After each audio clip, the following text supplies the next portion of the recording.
Bonjour, hello, bienvenue dans ce nouveau tuto consacré cette fois-ci au diagramme de Gantt. Donc ça va être le premier d'une petite série que nous allons sophistiquer au fil du temps.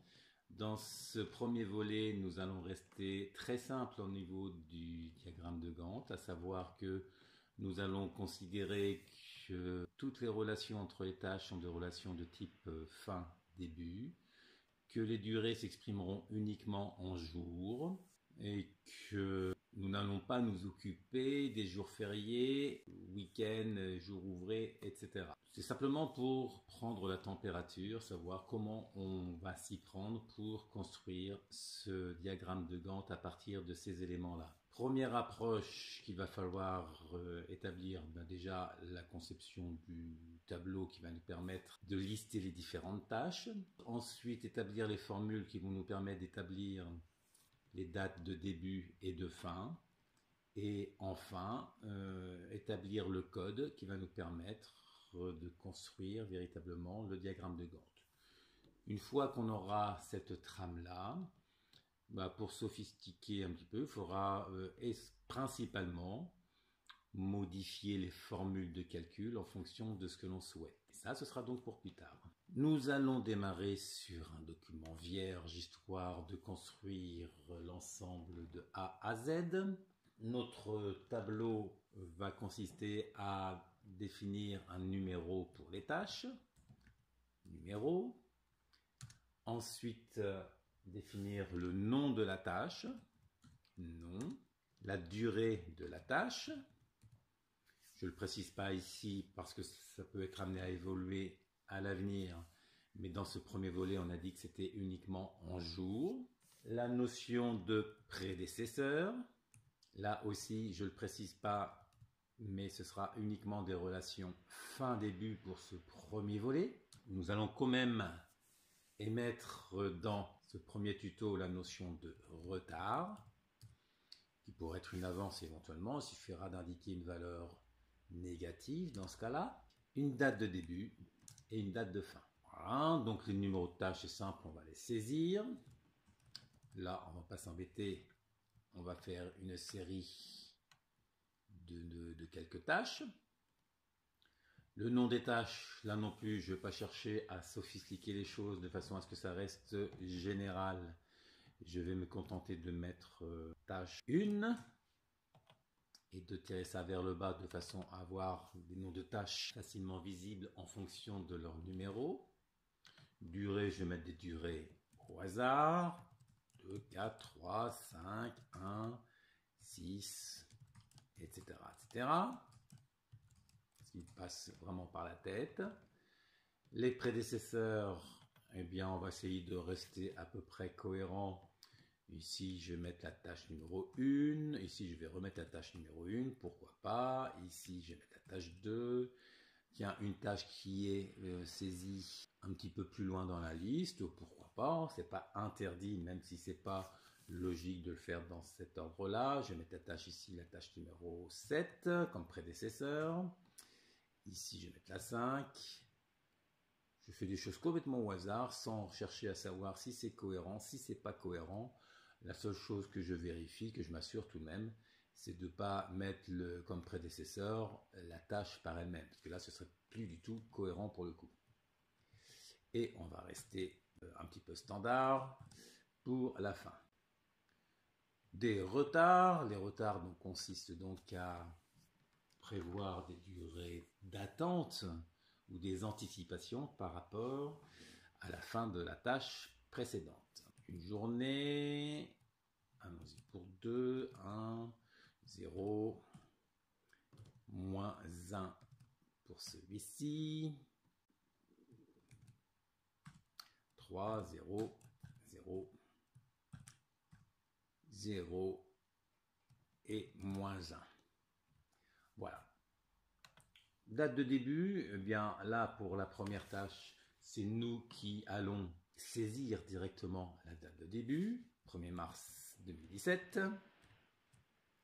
Et la date de fin pour cette première tâche va se calculer tout simplement en faisant égal la date de début plus la durée, moins 1. L'histoire d'intervalle, il faut penser au moins 1, parce que si on démarre la tâche au début de la journée du 1er mars, et si elle dure 2 jours, on terminera à la fin du 2 mars 2017.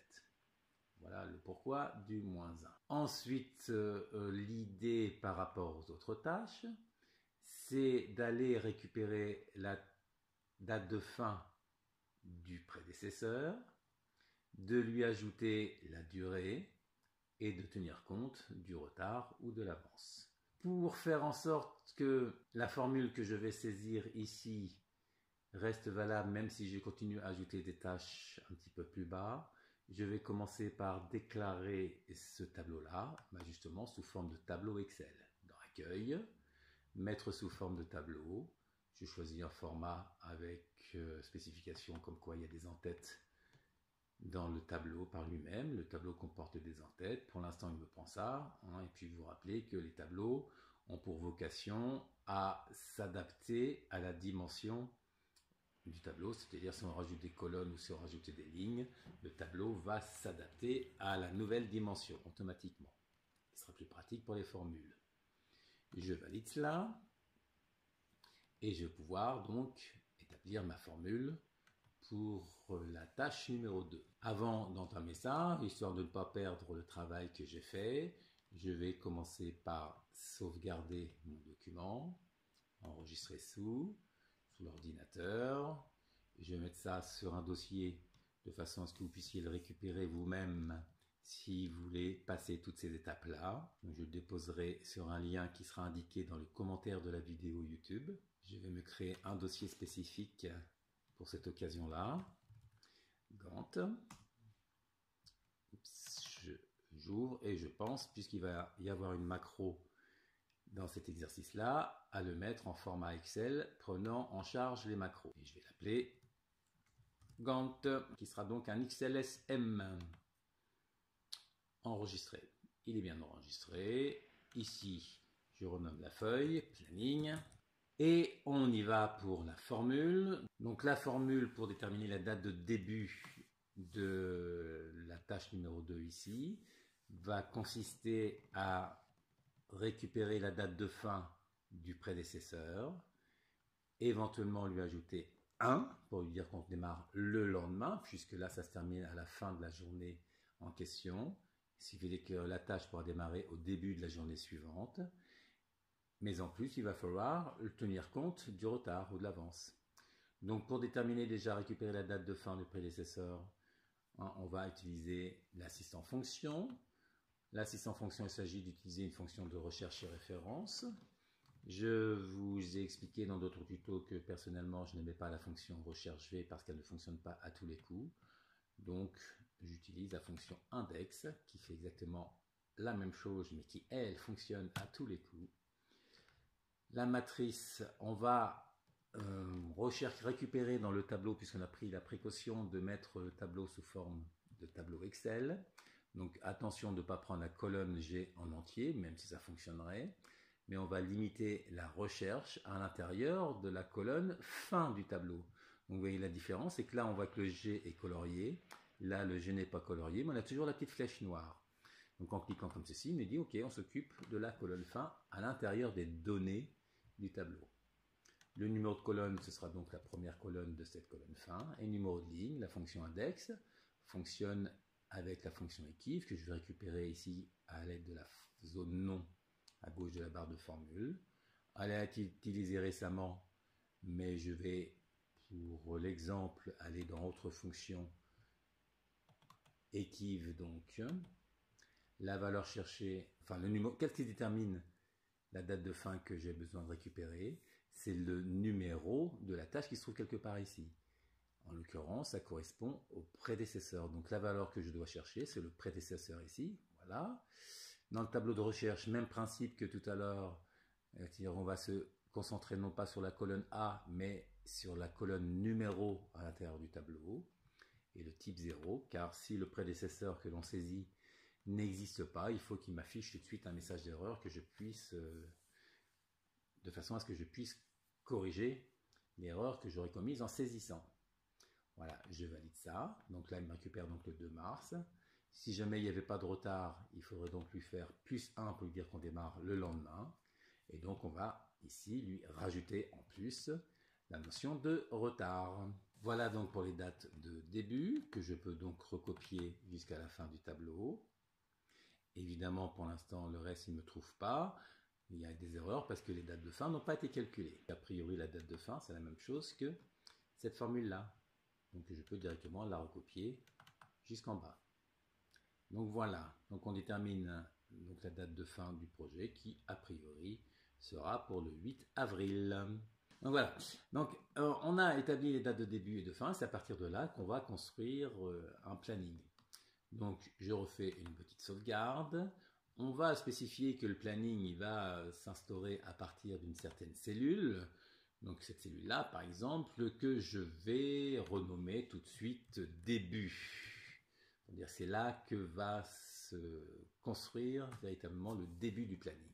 À vous de gérer la dimension que vous voulez pour représenter une journée. Alors pour faire ça, c'est simple, on va sélectionner la colonne I de cette façon-là. Avec Shift et CTRL appuyé et rester appuyé, je vais faire un coup de flèche à droite pour sélectionner toutes les colonnes jusqu'au bout. Et là, vous mettez n'importe où à l'intérieur et vous diminuez la largeur des colonnes. Toutes les largeurs de colonnes s'adaptent à ce que vous venez de faire. Un petit CTRL Home pour revenir au début. Et donc, notre cellule début, elle sera à partir de là. Et donc, cette dimension-là, ça représentera une journée. Nous allons aller du côté du code. Donc Alt F11 pour aller du côté du code. Donc je me retrouve avec le projet Gantt.xlsm par ici. Donc je me positionne dedans et je vais demander à insérer un module. Voilà mon module. Et donc nous allons créer là-dedans une macro sub. Créer Gantt par exemple. Créer Gantt. Voilà, rien de particulier à spécifier par rapport à cette macro-là, si ce n'est qu'il faut quand même mettre un espace entre les deux. Voilà, c'est donc Excel qui rajoute les parenthèses et le nsub. On va commencer par déclarer les variables dont on va avoir besoin. Donc évidemment, de quoi est-ce que nous allons avoir besoin? Nous allons avoir besoin de repérer certaines cellules, d'une part. Nous allons avoir besoin également de repérer la date maxi à l'intérieur de cette colonne début ou fin. De la colonne fin, ça suffit d'ailleurs, a priori. Donc de façon à savoir combien de jours on va avoir à gérer dans notre diagramme de Gantt. On va avoir besoin de faire quelques boucles, donc on va avoir besoin d'une variable de type i par exemple, et puis d'autres choses qu'on pourra évoquer le moment venu. Donc commençons déjà par ce que nous venons de dire. Donc les variables, je vais les déclarer ici directement à l'intérieur de la macro. Donc puisque c'est à l'intérieur de la macro, c'est obligatoirement du dim. Un petit décalage histoire de. Donc dim pour représenter une cellule au cell as range. Ça permet de parcourir des plages de cellules. Dim dmax pour représenter une date maxi, dmax as date, date si vous préférez. Un petit compteur, pour faire un petit compteur, dim i as long, vous préférez long à integer dans ce cadre-là. Et je vais également avoir besoin d'une autre variable pour représenter une espèce de décalage à un moment donné. Donc je le fais tout de suite. Dim L décale as long. Première chose que nous allons faire, c'est déterminer la date maxi à l'intérieur de notre plage G, ici, de la colonne G. Ouais, donc pour faire cette fonction max, on va commencer tout de même par renommer le tableau que nous avons créé tout à l'heure, donc de type TBL Gantt, TBL plan, par exemple. À l'intérieur de ce TBL plan, donc il s'agira de récupérer le max de la colonne fin. On y va. Donc dmax égale, puisqu'on ne peut pas utiliser la fonction max directement en VBA qui n'existe pas, on va chercher la fonction max de la feuille de calcul. enfin la fonction max qu'on utilise sur une feuille de calcul intérieure de l'application Excel. Application, point, worksheet function, point max, entre parenthèses range, entre parenthèses, entre guillemets, tbl plan, entre crochets, la colonne fin. Je ferme les crochets, je ferme les guillemets, je ferme la parenthèse, je ferme la parenthèse du max et je regarde s'il apprécie cela. Pour voir s'il me récupère quelque chose de cohérent, je vais faire du F8. Donc comme je suis en train d'enregistrer la séquence vidéo dans une application qui m'interdit de faire du F8, moi je mets un point d'arrêt et je fais du F5 et je regarde à ce niveau-là, il me récupère le 8 avril 2017 qui correspond bien à la valeur maxi de mon planning. La formule est cohérente, elle me renvoie la bonne information, je peux poursuivre mon code. Je supprime le point d'arrêt et je fais soit réinitialiser la macro, soit continuer, puisque de toute façon on est arrivé à la fin de la macro. Donc la fonction dmax est cohérente, elle me renvoie la bonne information, je fais une petite sauvegarde de tout cela régulièrement et nous allons démarrer donc dans un premier temps, saisir les dates à partir de la date de début de la cellule début ici, saisir toutes les dates dans les différentes cellules à droite de la cellule début. C'est ici qu'intervient le compteur que nous avons prévu, donc une boucle for i égale. Nous allons considérer que la première date de notre projet, ce sera obligatoirement la première tâche ici. On a dit qu'on restait simple dans ce projet-là. On n'imagine pas que d'autres tâches puissent être anticipées par rapport à cette première tâche dans ce diagramme de Gantt-là. Ça veut dire qu'on va prendre cette première cellule de la colonne début. Cette première cellule de la colonne début, ce devrait être donc le range du tableau TBL plan entre crochets, la colonne début. Mais là, on va s'intéresser uniquement à la première cellule de cette colonne-là. Donc point, range, entre parenthèses, entre guillemets, A1. On prend la première cellule de la colonne début intérieure du plan. Évidemment, tout jusqu'où jusqu'à Dmax. On ferme tout de suite la boucle pour ne pas oublier de le faire. Et là, on va lui dire range début, cette fois-ci, c'est la cellule qu'on a prévue pour la première cellule où il y a la date. Point offset, entre parenthèses, numéro de ligne 0, on écrit sur la même ligne. Numéro de colonne, ça va correspondre au décalage entre i et cette première date qu'il y a là ici. Ça veut dire que je vais reprendre cette cellule-là, CTRL-C, CTRL-V, pardon, en sens inverse en revanche, i moins cette cellule-là, plus exactement, puisque i augmenté, cette cellule-là va rester fixe. Et ça, on va dire que c'est égal à i. Voilà. On vérifie ce que cela donne. Je fais directement un coup de F5, où j'exécute la macro. Et donc là, évidemment, on voit ces dates-là qui s'affichent de cette façon-là. Maintenant, à nous quand même de les mettre en forme pour voir ce que ça donne. Un petit coup de date courte. Voilà, première date, 1er mars 2017. Dernière date, 8 avril 2017. C'est bien ce que nous avions calculé. Donc cette partie-là fonctionne correctement. Nous pouvons poursuivre. En imaginant qu'il y ait eu des modifications, qu'on ait supprimé le planning, qu'on ait fait d'autres choses, qu'on ait changé la date de début, il faut, et qu'il y ait par exemple que la durée du projet ait été diminuée, il faut prévoir tout de même de purger ce qu'on a fait là-dedans. Ça veut dire que avant de commencer à mettre les dates, il faut commencer par effacer ce qui avait été fait préalablement. Comme on réécrit les dates à partir de la cellule début, peut-être que ça peut être utile de commencer par effacer ce qui a été éventuellement préalablement fait avant de faire cela.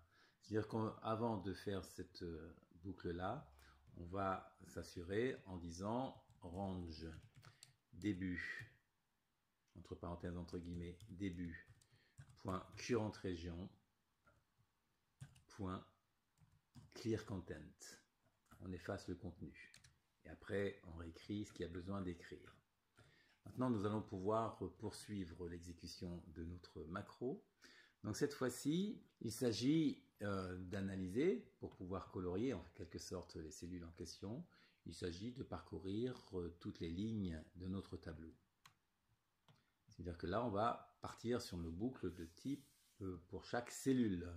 For each cell. Donc évidemment, ça va fonctionner avec la notion d'une collection à l'intérieur d'une collection qui est une collection de type plage, donc range. La première cellule que nous allons prendre, à la limite, c'est directement l'ensemble des numéros de tâches à l'intérieur du tableau. Ça veut dire que c'est le range, entre parenthèses, entre guillemets,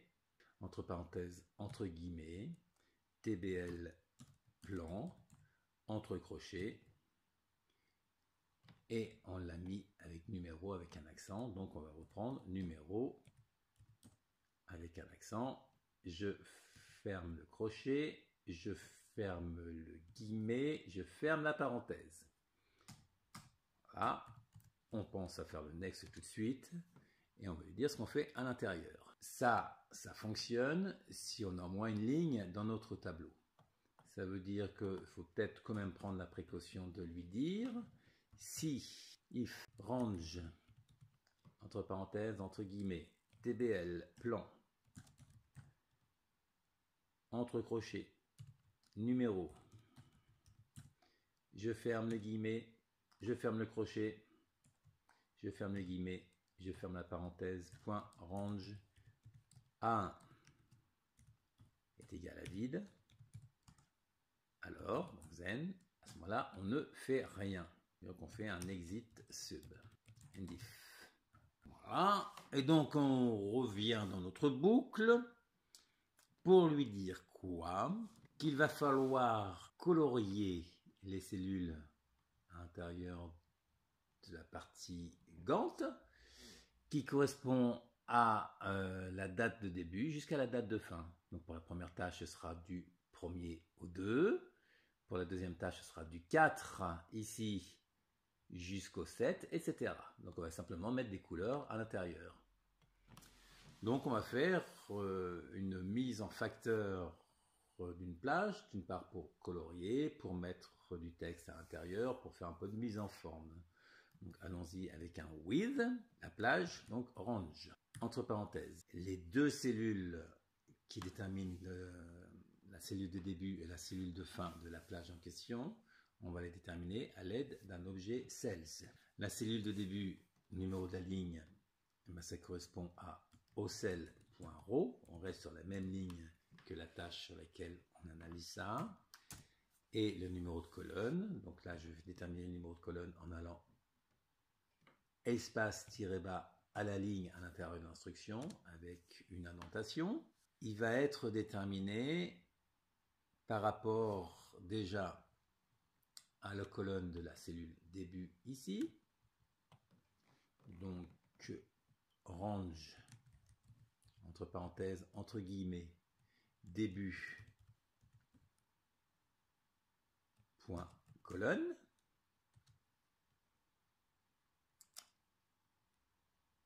Auquel il faut ajouter la différence qu'il y a entre la date de début de la tâche en question et la date de début du projet par lui-même, plus la date de début de la tâche en question va être déterminée par une certaine cellule que je vais déterminer par cells, au cell.row toujours, et le numéro de colonne, ça correspond en quelque sorte au numéro de colonne de la colonne début.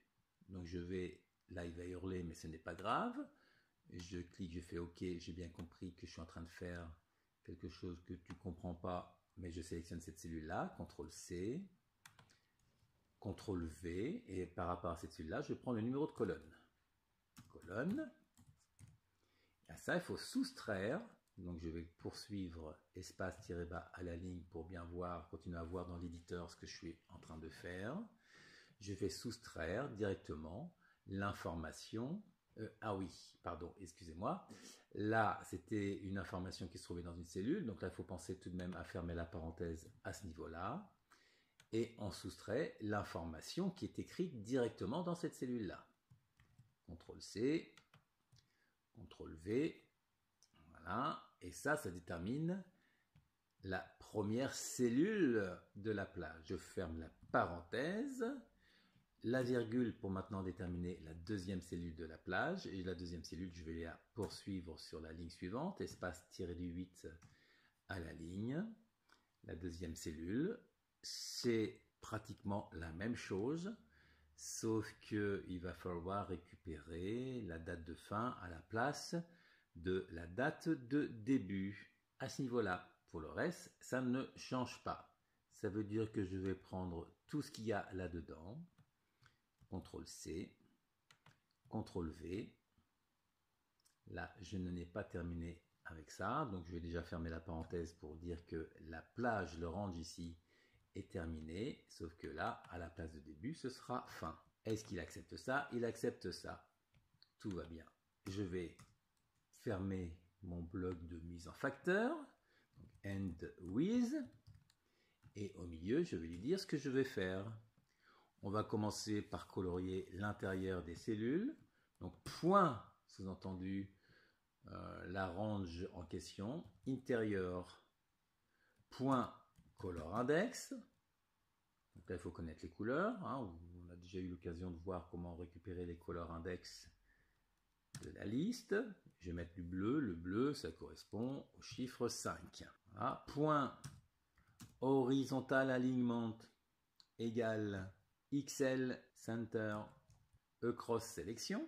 Voilà, il me met les majuscules, donc il a compris ce que je lui ai dit. Ça veut dire que c'est en fait centré sur plusieurs colonnes, en d'autres termes. Voilà, et puis pour la plage en question, c'est terminé. Maintenant, on va simplement lui dire que dans la première cellule de cette plage-là, je vais poursuivre ici d'ailleurs, point range A1, c'est dans la première cellule de la plage en question, on va écrire égal cells au cell.row. On veut écrire le nom de la tâche, virgule.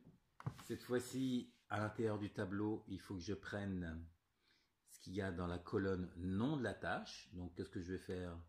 Je vais récupérer ce que j'avais écrit là, par exemple, celui-ci ou un autre, avec le point colonne d'ailleurs, ça va aussi bien. CTRL-C, CTRL-V. Est-ce que j'ai le bon nombre de parenthèses? 1, 2, 1, 2, 1, 0. A priori, c'est bon. Et puis c'est terminé. Donc, on va faire une petite sauvegarde. On va regarder ce que ça donne, ça. Donc, je vais dans le diagramme de Gantt, je vais dessiner un bouton insertion texte, zone de texte. Voilà. Avec un petit go tout simplement ici que je vais centrer horizontalement verticalement, et dans les outils de dessin choisir un format qui va bien, avec sur le bord de la zone de texte un bouton droit de la souris, affecter une macro, créer Gantt. Ici je clique directement sur le bouton et il y a un problème. Qu'est-ce qu'il n'a pas compris? TBL numéro. Ah, j'ai mis une accolade à la place d'un crochet manifestement. Ça devrait mieux marcher. On y va, et voilà. Donc bien faire attention à ce qu'on met. Et là, c'était pas très lisible le fait qu'il y avait une accolade à la place du crochet. Voilà, donc c'est bon du 1er mars jusqu'au 2 mars pour cette tâche-là, du 4 mars jusqu'au 7 mars pour celle-ci, du 5 jusqu'au 7 inclus pour celle-ci, etc., etc., etc. Tout ça, ça me paraît cohérent. Et la dernière tâche ici, qui est la tâche numéro 12, du 5 mars jusqu'au 8 mars, avec un retard par rapport à la tâche précédente. Avec un retard par rapport à la tâche précédente, du 5 mars jusqu'au 8 mars. Ouais, donc évidemment, par rapport à ce qu'on vient de faire, si on modifie le diagramme de Gantt et qu'on reconstruit, etc., on se rend compte qu'il ne vient pas effacer ce qui avait été fait préalablement. Donc ça, c'est partie des choses qu'il faut commencer par faire. Donc pour ça, nous allons compléter le code. Et avant que de faire de la mise en forme ici, ce que nous allons lui dire, c'est que par rapport à une certaine plage, on va faire différentes choses. Donc with, une certaine plage et donc range. On va démarrer de la cellule début. Donc, première cellule de la plage, range début. Dernière cellule de la plage, on ne va pas s'embêter. Ici, je vais mettre range, XFD, dernière colonne de la feuille de calcul, 1 048 576, dernière ligne de la feuille de calcul sur une version XLSM ou XLSX. Il me manque une parenthèse du range, and with. Et donc, on va commencer par lui dire point intérieur point color index égale 0 pour remettre aux couleurs automatiques, et en même temps un point clear contents pour effacer tout. Voilà, ça devrait suffire à faire ce qu'on a besoin de faire. Après, si vous voulez rajouter des histoires d'alignement, pourquoi pas, hein. Point vertical alignement égale XL center. Ah, pour que ce soit un alignement vertical dans le sens vertical, un alignement centré dans le sens vertical. Ok, donc nous pouvons passer à la suite. Un petit détail près. Le petit détail, c'est que si on fait ça, on efface également les dates qu'on a mis un peu plus haut. Ça veut dire que ce qu'on a mis un petit peu plus haut ici, il est tout de même préférable de le positionner en dessous là. Donc retournons voir côté diagramme de Gantt. Et ben voilà, donc cette fois-ci, pins là, ah oui, il faut également, puisqu'on a modifié un certain nombre de choses, supprimer l'alignement cross-center sélection. C'est-à-dire qu'il faut refaire un alignement horizontal. Donc allons-y.